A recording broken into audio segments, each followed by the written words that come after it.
Nous nous retrouvons avec le président Karzai pour la 4e fois. Le président Karzai est un homme pour qui nous avons estime et respect. Nous avons parlé longuement de la tragédie de Guam, où 4 soldats français ont été assassinés. Voici les décisions dont nous sommes convenus avec le président Karzai. Première chose, l'infiltration de talibans dans l'armée afghane, qui est la cause de la mort tragique de nos soldats, est une menace grave qui a été jusqu'ici sous-évaluée.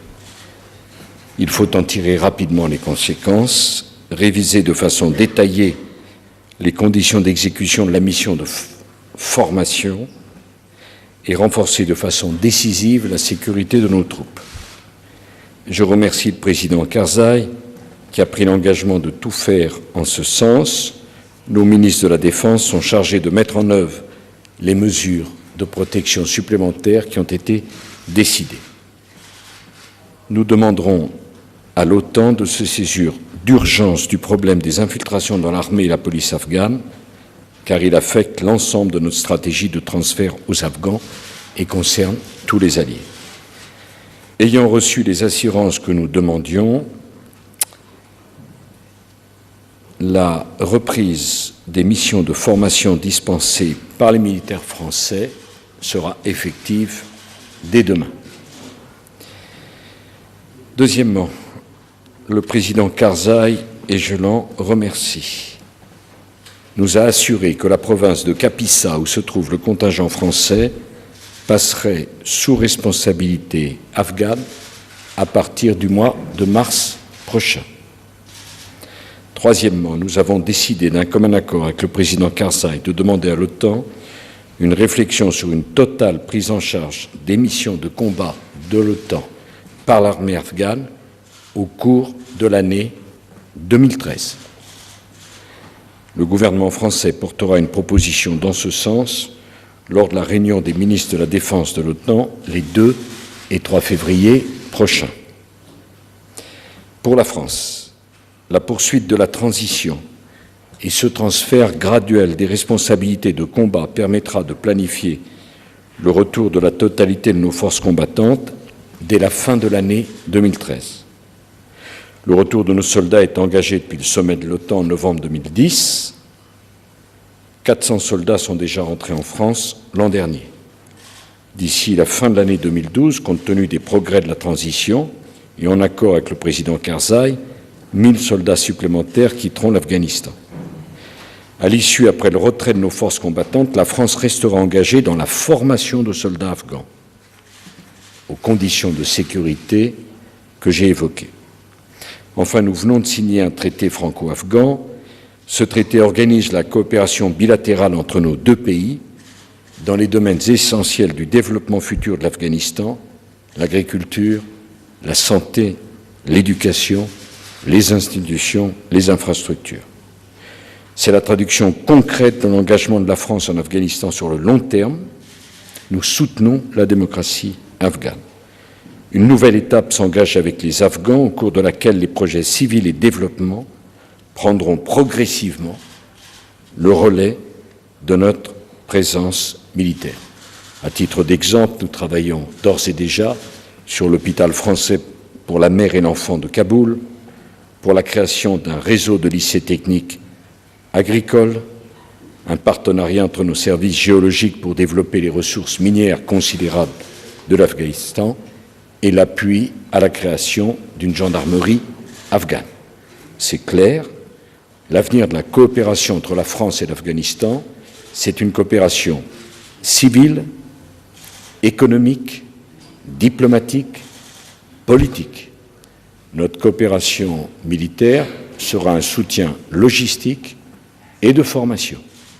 Nous restons engagés aux côtés de nos amis afghans, mais la sécurité de l'Afghanistan, nous le souhaitons, nous pensons que c'est leur intérêt, et c'est d'ailleurs la conviction du président Karzai, c'est d'abord l'affaire des Afghans. Je vous remercie, Monsieur le Président.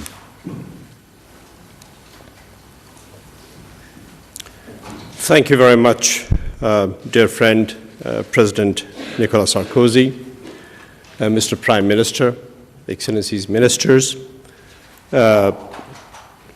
Thank you for the gracious reception and for the very meaningful meeting. Mr. President, before I go to the issues we discussed, I'd like to convey the condolences and regrets of the Afghan people through you to the people of France for the very unfortunate incident of the death of 4 French soldiers. The Afghan people, while expressing their condolences and regrets, are grateful to the people of France for the years of very strong support given to Afghanistan, where France showed its readiness to help our country with its hard-earned resources and with the sacrifice of the lives of the young men and women of the French services. Mr. President, this is a testimony to the commitment that France has to Afghanistan. And today, by signing the Treaty of Friendship into the future, France has recommitted itself to Afghanistan in areas as you described. Yes, Mr. President, it is right that Afghanistan has to provide for its own security and for the protection of its own people and for the provision of law and order, towards which France and other allied countries have helped Afghanistan considerably in the past 10 years. Afghanistan, luckily, because of that help, is now ready to take more and more responsibility.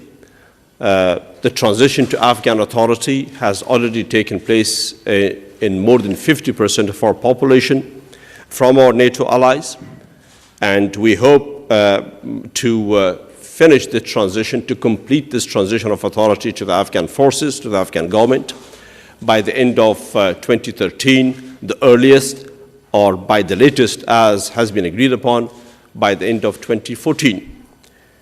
President Sarkozy and I discussed also the transition of authority to the Afghans in Kapisa, beginning by the March of this year.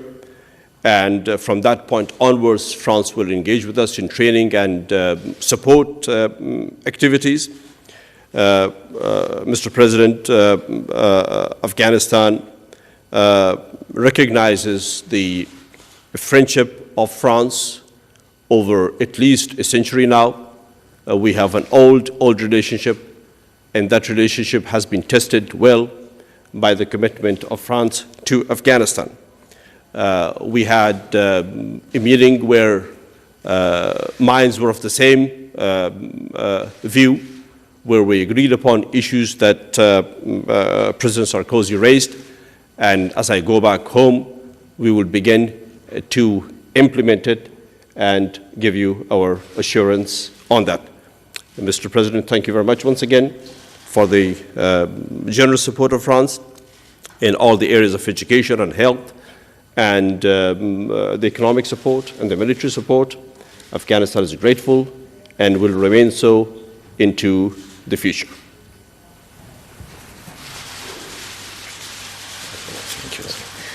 Est-ce qu'il y a une question de chaque côté, peut-être?